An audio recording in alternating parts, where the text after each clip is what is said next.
Magandang hapon po sa inyong lahat. Alam niyo ho,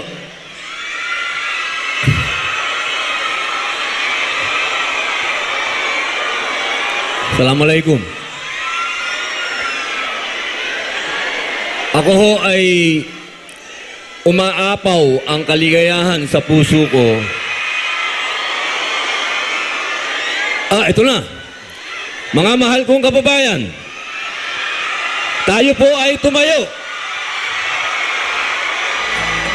Atin pong salubungin ang pinakamagaling na Pangulo ng Pilipinas, Rodrigo Roa Duterte!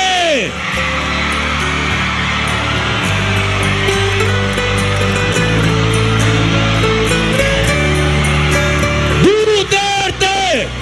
Duterte! Duterte! Duterte! Duterte! Duterte!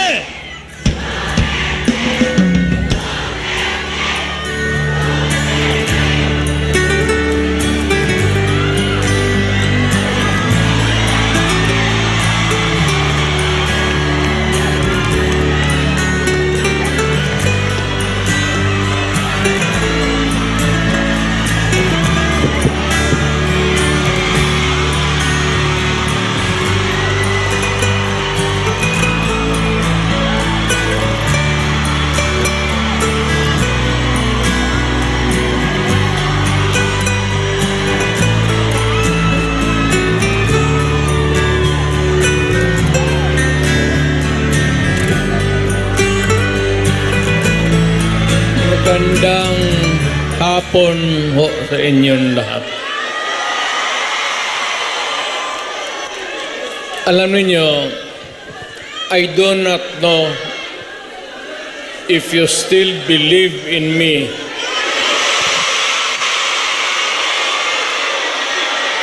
Pero nakatingin ako sa inyo. Ano ko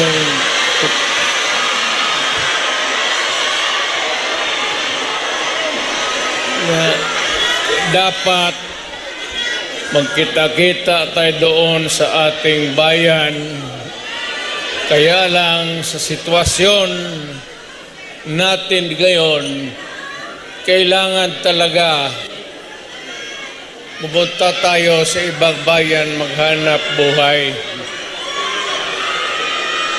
Pero sa akin, the fact that malayo kayo sa pamilya ninyo,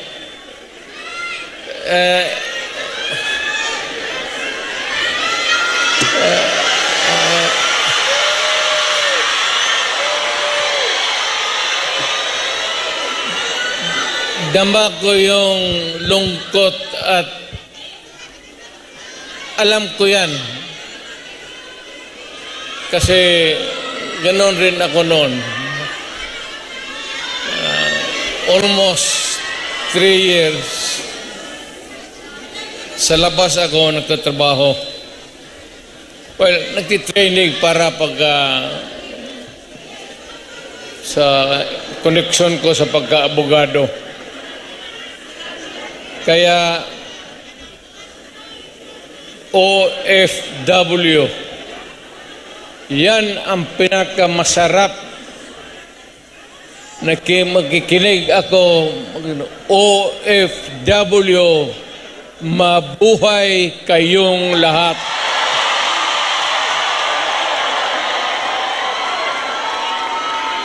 At ang mundo dapat magpasalamat na merong mga Pilipino na magpunta dito sa kanila, sa ibang bayan, para magtrabaho para sa kanila at para sa atin, makaipon ng pera para sa pamilya natin.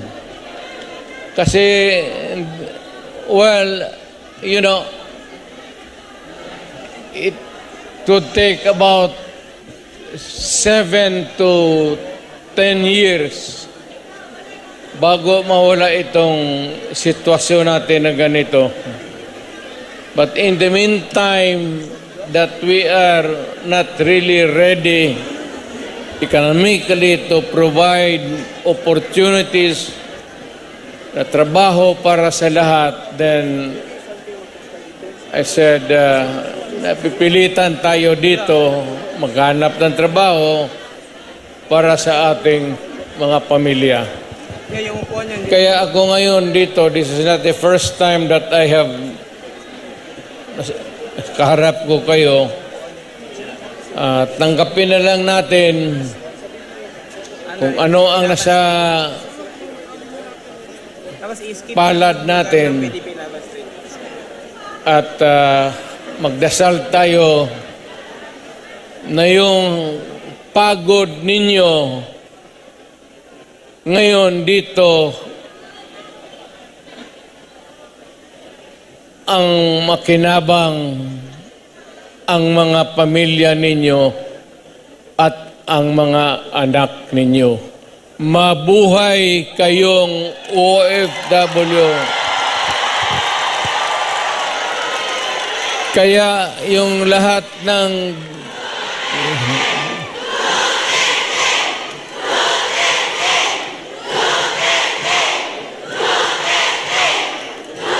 kaya kayong lahat ng mga dalaga pa,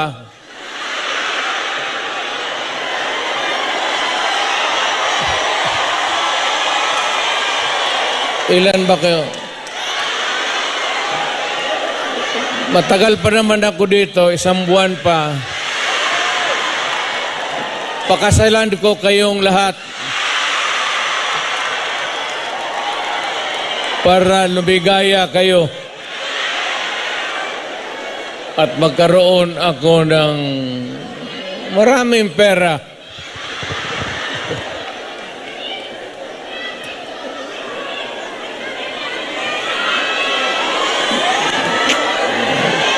You know, hindi lang ito sa sabihin ninyo. Hindi ako nagbubula, ha? Yung mga taga rito na tumanda na nung nakilala yung pamilya ko. Yung matanda na, yung may karanasan sa Davao noon, alam ninyo yan na ang sitwasyon namin pareho sa inyo. Matagal kaming walang ama kasi abogado siya. Maano pa naman ang Pilipinas noon, ang hanap buhay nasa siyudad talaga. Ang abogado walang silbi dyan pag sa barangay.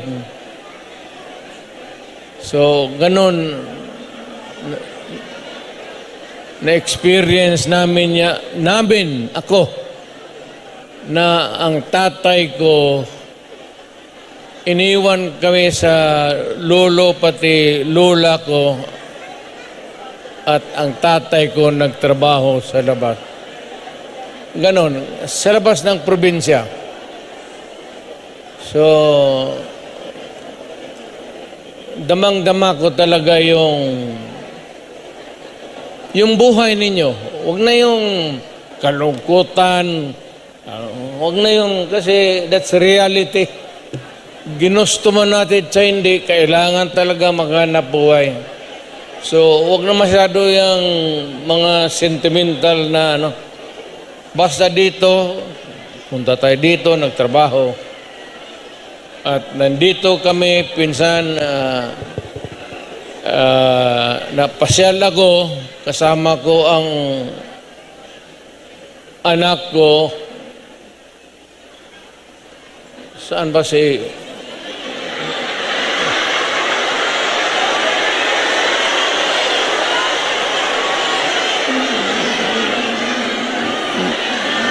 May anak ba ako dito sa labas sa inyo?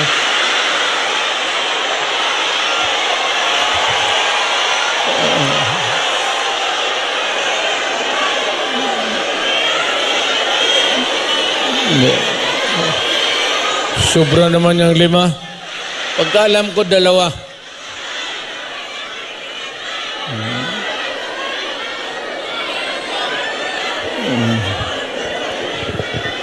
Saan ba pamilya ko?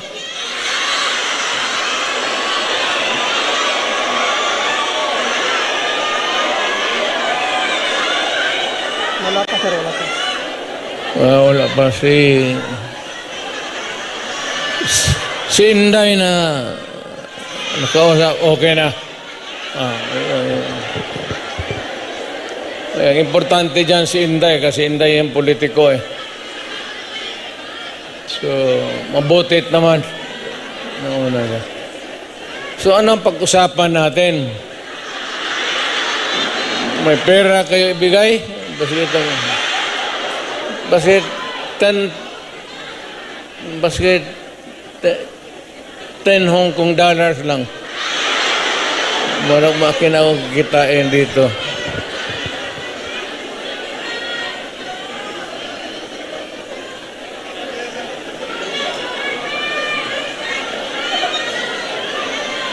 Sunod punta ko dito, magministro na ako. Kasi pagtapos ng usapan natin, give kayo lahat.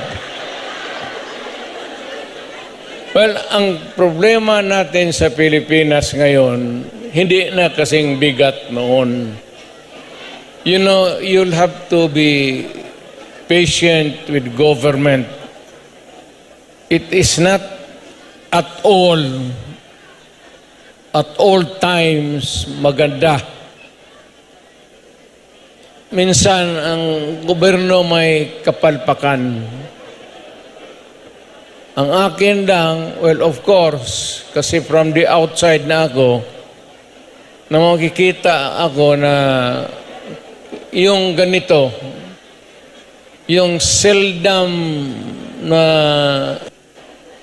tinitignan ng tao, ng Kongreso, na masilip lang man kayo kung ano ang kailangan, not only dito sa Hong Kong, but all over the world, Filipinos who work there because they have to. So, ang akin, nagpapasalamat ako. Ang una-una, yung tulong ninyo sa economy ng bayan. At second, yung social order. Yung problema na yung mga anak natin makapag-aral ng husto. Kaya naman ako nakita ninyo na patong-patong ang kaso ko. Sa totoo lang, baka ang balita ko may warrant daw ako pag... Hindi, totoo. Yung sa ICC or something. Matagal na akong hinahabol ng mga putang ina.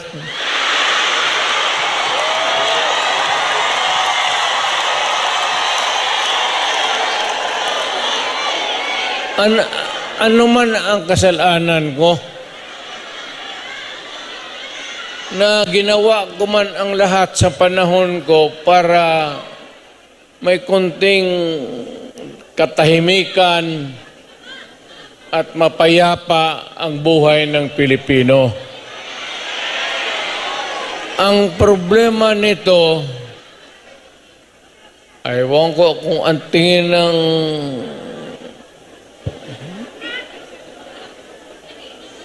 ako'y raw yung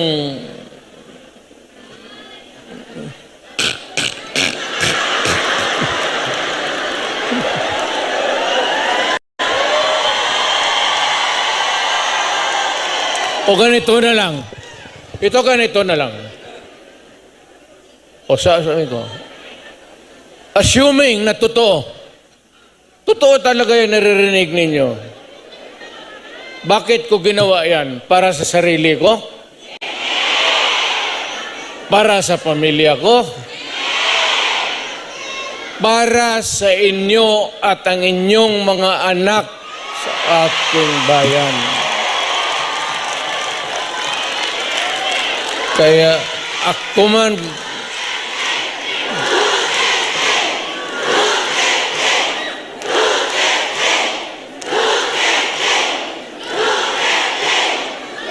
ang higiin ko na lang sa inyo, total, kung ganito man talaga ang swerte ko sa buhay, okay lang, tatanggapin ko yan. Wala tayong magawa hulihin tayo kung ikulong tayo. Kaya lang, meantime, mag-contribute kayo, baski $5, $10, para paglabas ko sa presuhan, pagawaan ninyo akong monumento katabi ni Rizal. Si Rizal may hawak na libro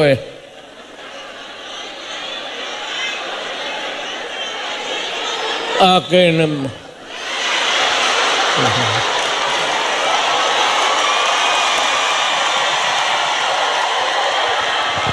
Kaya bakit? Tumahimik ba ang bayan natin kung Pilipinas hold up dito, hold up. Wala nang ginawa kung hindi.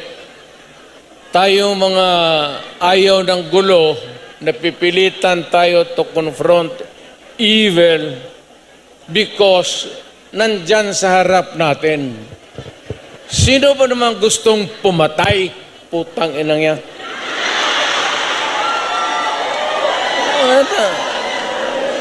Bakit ako why would I waste my time? Binila, pumapatayan si Duterte, lumalabas ng gabi, ganon. Anso, sino ba naman gusto maging security guard? Na ang kinuha ko law. So, but, guro sa trabaho, saka alam mo sa gabi, diyan rin lumalabas yung mga masasamang tao. At diyan rin lumalabas yung nakakatakot na magandang babae sa buong bayan.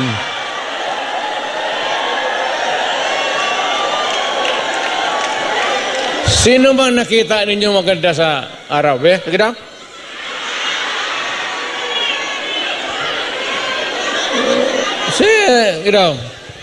Sa araw. Yung nagtatrabaho, pati ng basket, na mamalinggi. Pero pagkagabi, makita mo, lumalabas. Mga anghel, gising na. Ang mga demonyong putang inatulog na.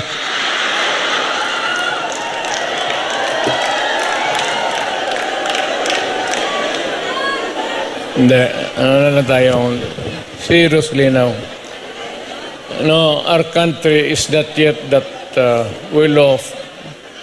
I'm very sorry na nakikita tayo dito at kayong napunta dito sa loob kasi sa labas, mga Pilipino rin naghihintay doon. So, sino may-ari itong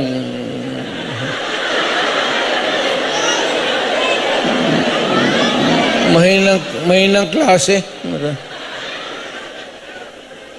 Siguro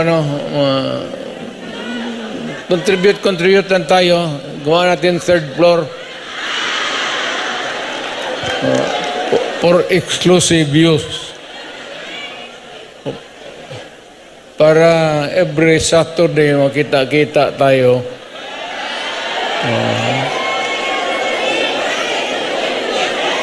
Yan na.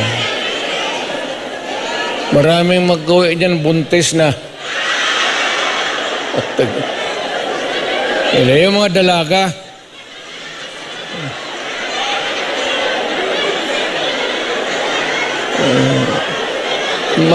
Mahirap kaya walang ano.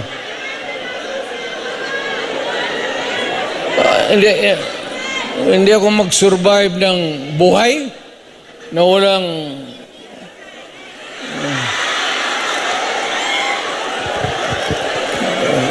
dito pa. Nandiyan ba asawa ko?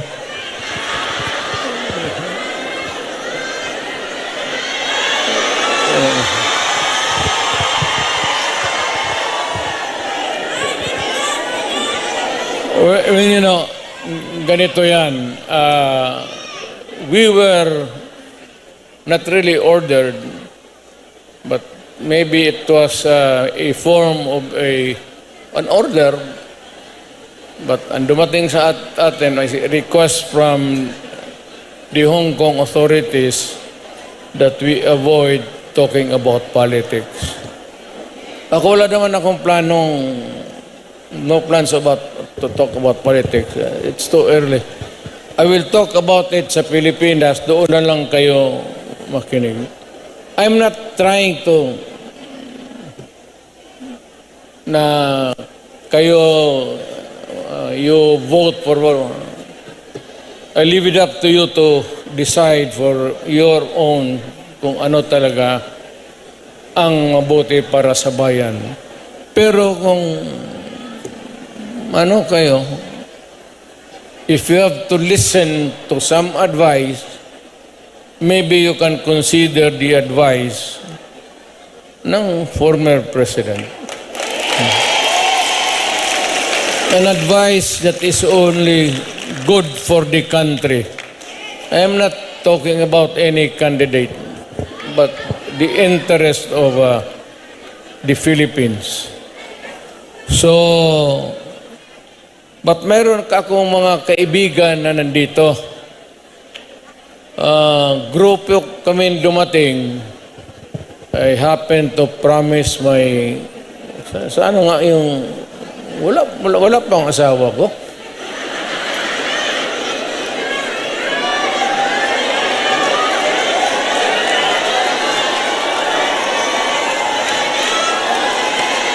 Wala ah.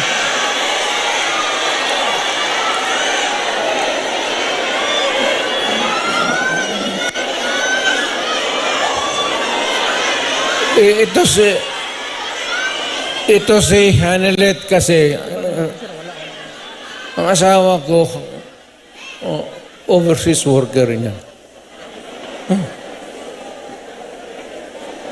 Yung asawa ko ngayon, yung una kong asawa, wag na yun. Nanay ni Inda yun, medyo problema tayo. Alam mo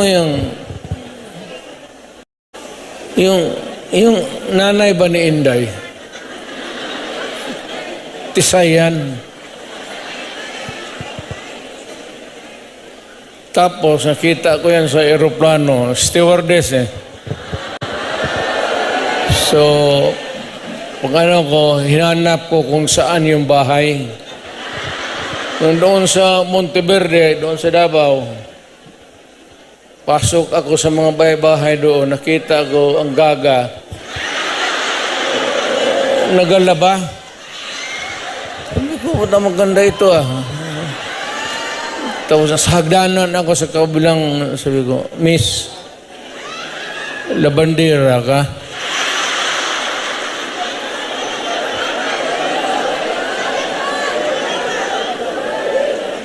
Ewan ko kung sino taga-Davao dito. Yung hagdanan nila may nung naharata ng nanay si Puring, mother-in-law ko,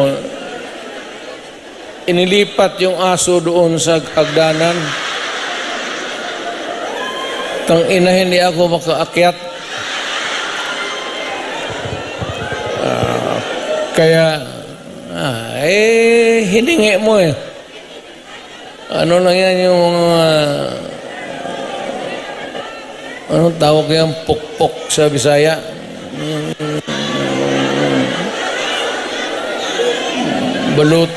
Balutin mo ng karne, tapon mo doon. Dalawang araw, ang aso nila, dalawang aso na ako na.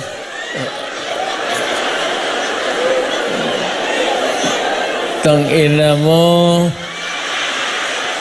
Nung namatay, kasi ang nanay ni Elizabeth may puesto sa bangkiruhan, mga damit. Kaya, yun. Ito naman si Elizabeth, mahaba ng istorya. Pero basta tinanan ko. Dinala ko sa Digos. Kasi nung na high school ako, nag-abot ako ng Digos. 7 years ako sa high school eh. May graduate school na doon. Umabot talaga ako ng Digos, putang ina. Doon na ako nag-graduate. Sa bagay, sa totoo lang ha, hindi ako nanggayabang. Nothing to be proud of. Nothing to... Alam ba ninyo, ang presidente ninyo, 7 years high school. Oh, taga-Davao, alam, alam. Tignan mo ako, sinong mahusay sa lahat? Kasi nag-aral ako ng matagal sa high school talaga. Tinapos ko ng 7 years para ma-master ko yung buhay.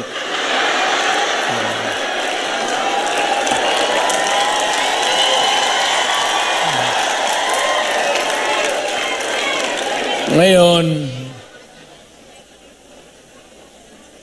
noon magpunta ako dito, magpunta kami ng pamilya, wala man kaming kilala. Ngayon, magpasok ako sa harap ninyo, mayabang na.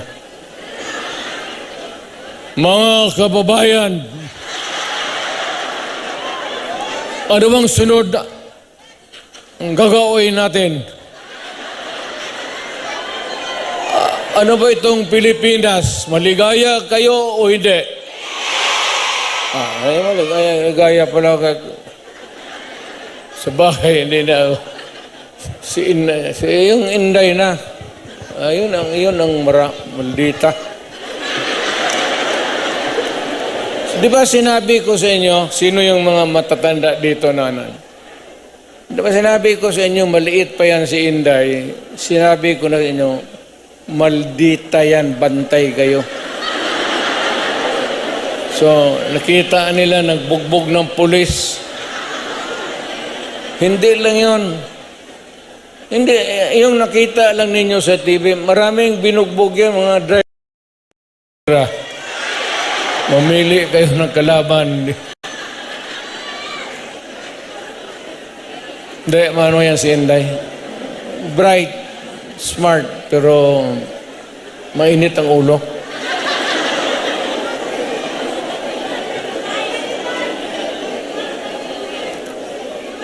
Hindi na ako magtagal kasi ang pinunta namin dito magpakilala naman. Sabihin ko lang yung mga pangalan, tandaan lang ninyo. Si attorney, si lawyer, Jimmy Bundok.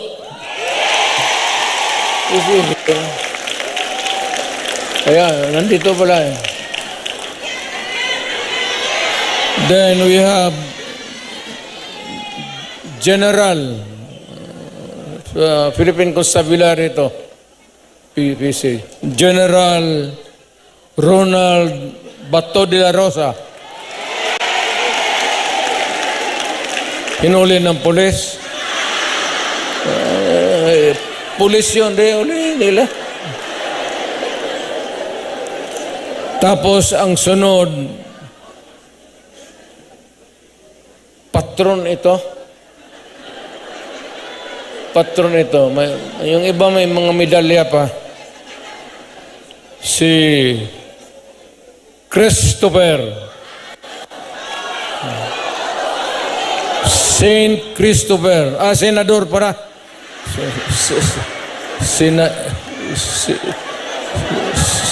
Senador Christopher Lawrence Bongo.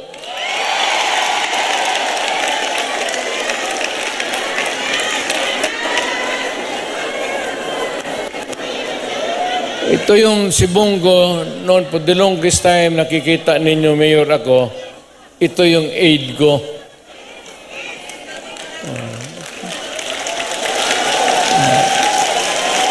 My first aide was a military man. Si Lieutenant, si Jimboy. Kabarkada niya namatay, tapos sabi niya, kung wala pa akong kapalit, many years ago, nag-volunteer siya. Sabi ko, sige. Pero mahusay, Senator Bongo.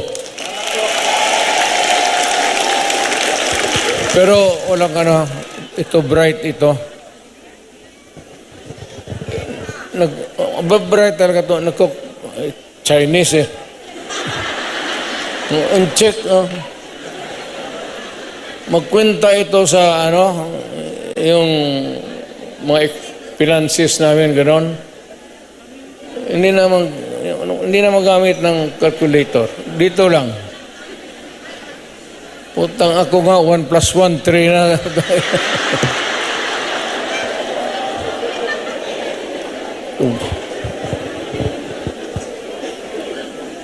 Tapos may isa to, tayo may-ari ang mga Ilonggo, dere? Damo.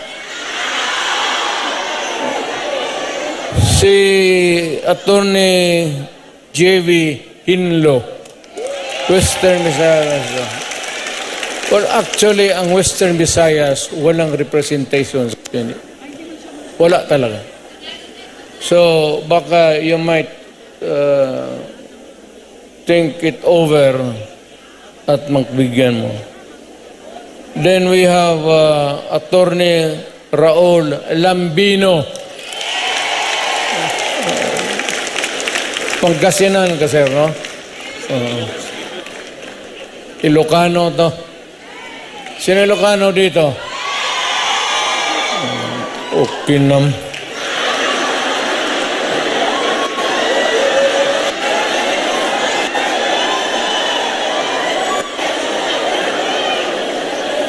Ang sunod si Rodante Marcoleta.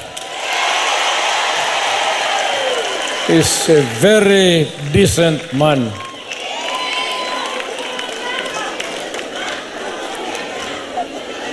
Sinong iglesia dito?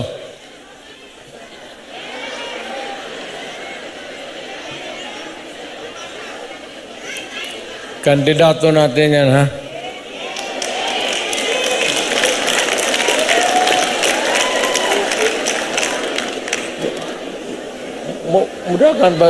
Mudahan si pastor.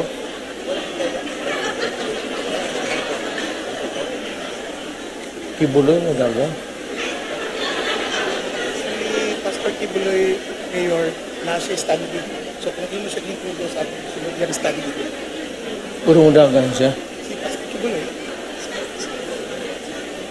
Nandito pala. Hindi ko alam yan, ha? Honestly. Tatakbo pala.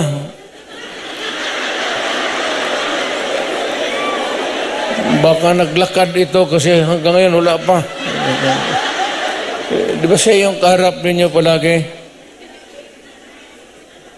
Pastor Apollo Kibuloy.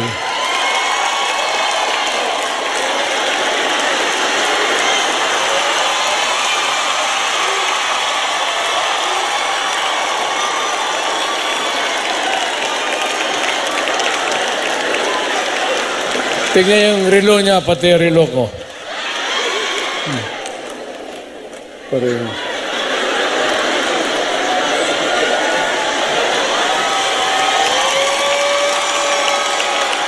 At least si pastor, pag humawak siya sa dibdib niya, kaharap kayo, yung pag-ibig niya yan para sa lahat. Kami naman, kung maglugod, tapos nakatingin ng magandang babae,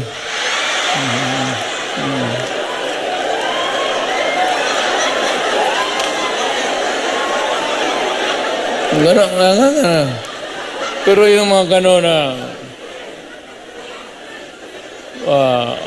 I'm proud to meet you, mga gano'n na style. Pero yung mga gano'n, tapos huwag yan. Huwag na yan. Ang sunod si Attorney Vic Rodriguez.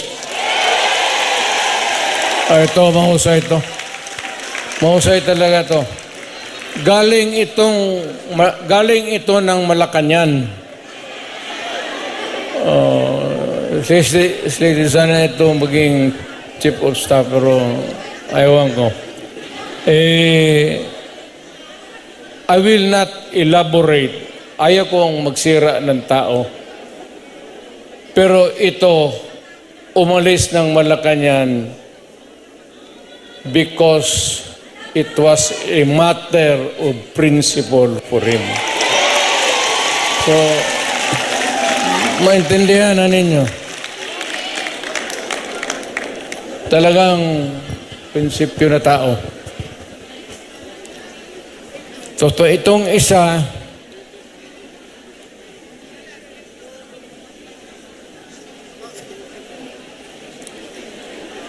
gusto magdagdag ito ng babae sa buhay niya.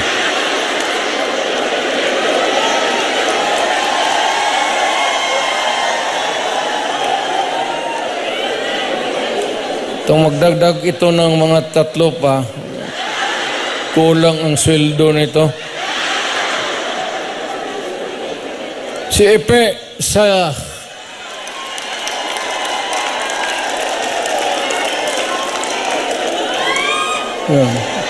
kita mo?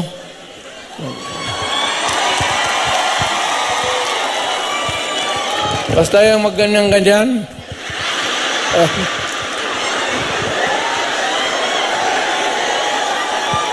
Style bulok.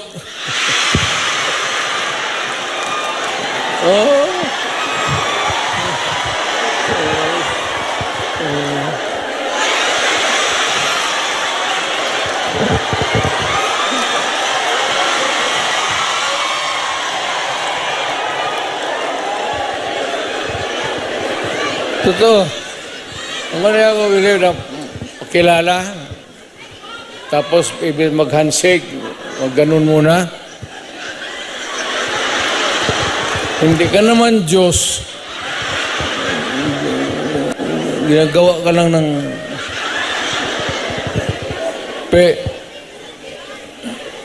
ibahin mo. Ibahin mo na yung style mo. Bulok na yan.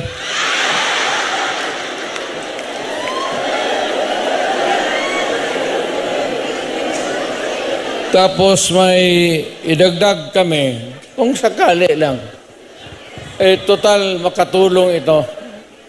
Ibig sabihin, kung sumubra kami sa numero 8, taga Davao kasi ito. At hindi naman namin mapigilan kung tumakbo. Nandito, hindi ko naman hiyain. So, isasali ko na lang rin baka. Doktor ito. Pero ang balita ko, mga 8 na pasyente niya namatay na.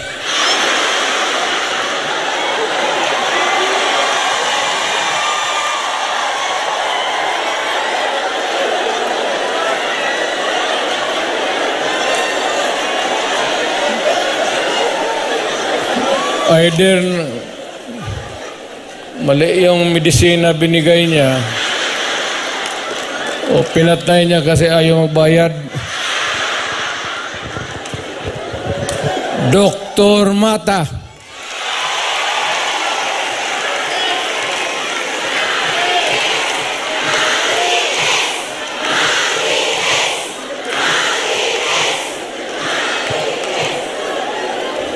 Kumpiyansa kayo niya. Sa totoo lang sa lahat na mahiya lang ako sa lahat na binasa ko, at least tatlo ang medyo matino dito.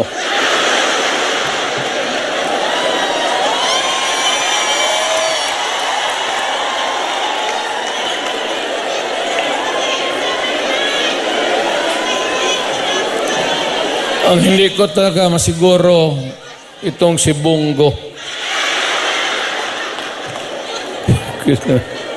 Hindi, mababait ito sila lahat. I mean,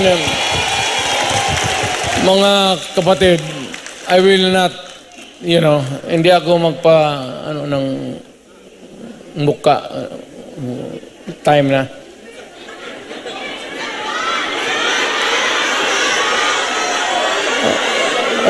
Ikaw yung manager dito?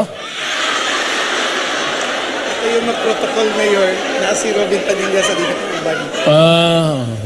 20 minutes pa, 20 minutes pa, 20 minutes.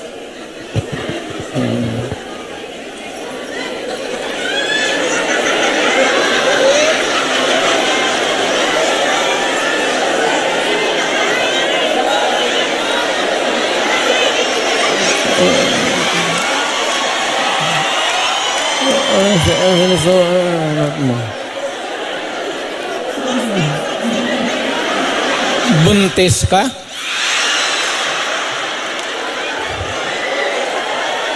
Imposible naman. Surat mo ulit.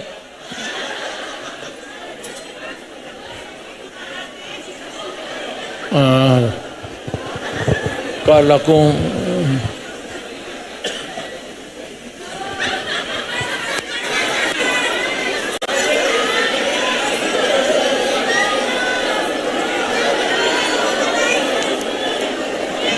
tayo talaga itong babae.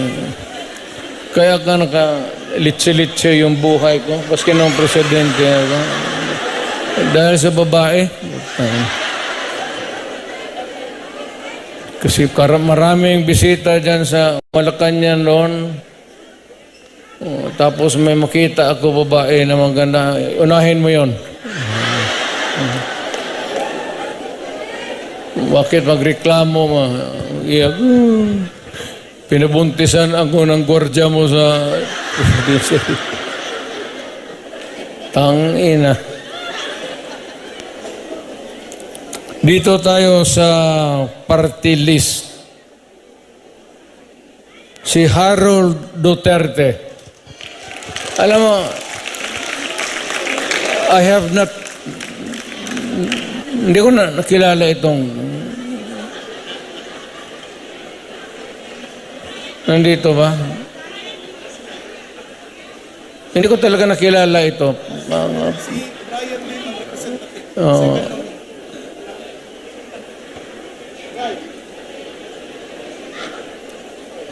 Ang nandito si second nominee, si Brian Lim. So, may dalawang injector dito. Go pati Lim. Dito na lang kayo magtakbo sa Hong Kong. Sige.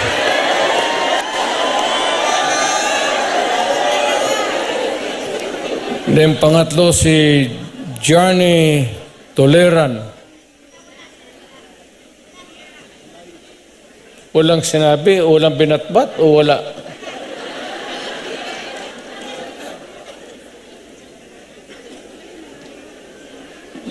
Bakit? Wala siyang pamasahe? Takbo-tak mo kaya yan lagi mga yun. Takbo-takbo tapos walang pera.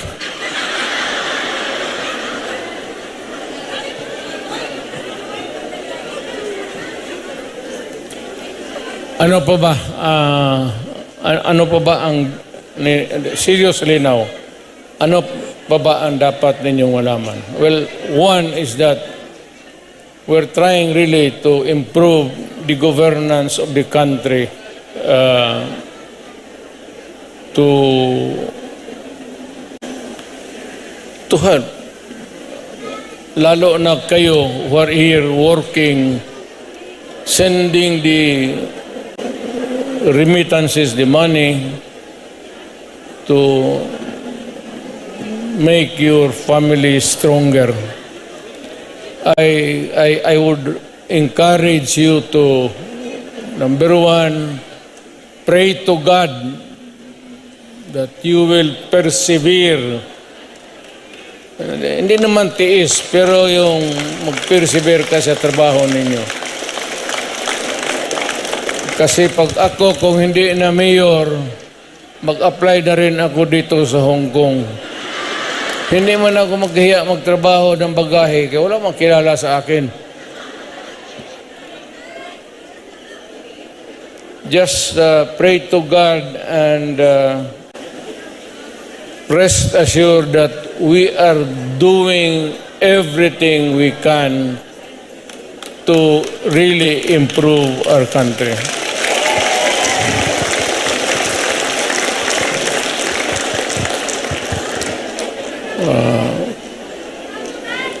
Well, anyway, kung hindi ko kayo maano, mayang gabi sa may plaza ba dito? Mag-upo lang ako doon, isa-isa lang.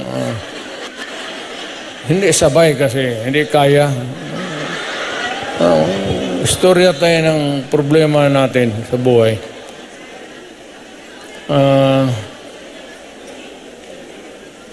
Ano ba problema ninyo?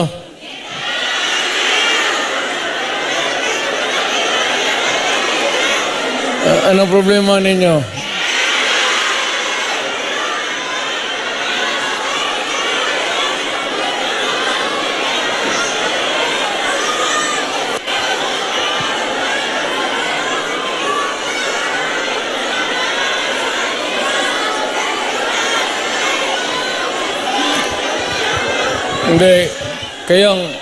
Hindi ako nagbibiro ha, hindi ako nagpapatawa.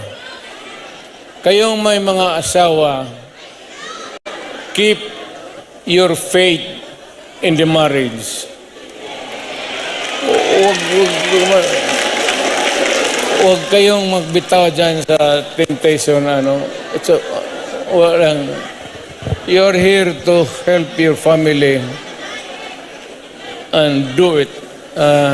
Do not waste it in some other things na activities that would destroy the family and destroy you. Ang akin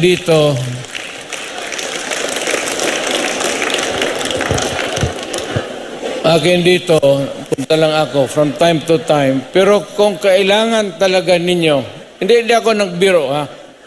Kung kailangan talaga ninyo, if you want something brought to the attention of the authorities here in Hong Kong, whatever it is, problem, makausap natin, I am willing to do it. Malapit lang naman, it's 1 hour 30. Hong Kong and Davao City are equidistant. 1 hour 30 minutes lang rin ang... So I can come. Kung huwag kayo pabigla-bigla. Huwag kayo mapabigla-bigla. Kung hindi mo kaya, sino bang... Yung leader ninyo. Kung hindi ninyo kaya, baski ano klase yung problema, kung hindi na ninyo kaya, tawagan ninyo ako. Kung may problema ka sa asawa ninyo, iwan, putulin natin yung utin ng butang inang nito.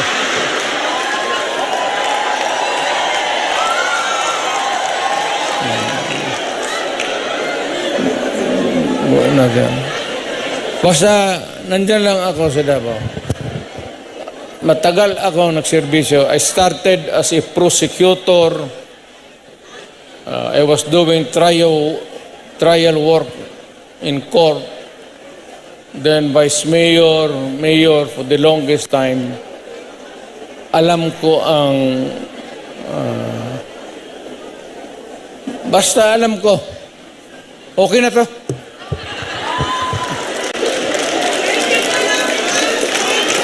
Yung may apologies sincere sa yung mga Pilipino na hindi nakapasok. Kindly extend to them my...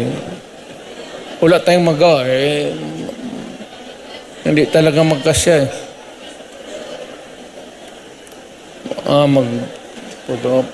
Sige.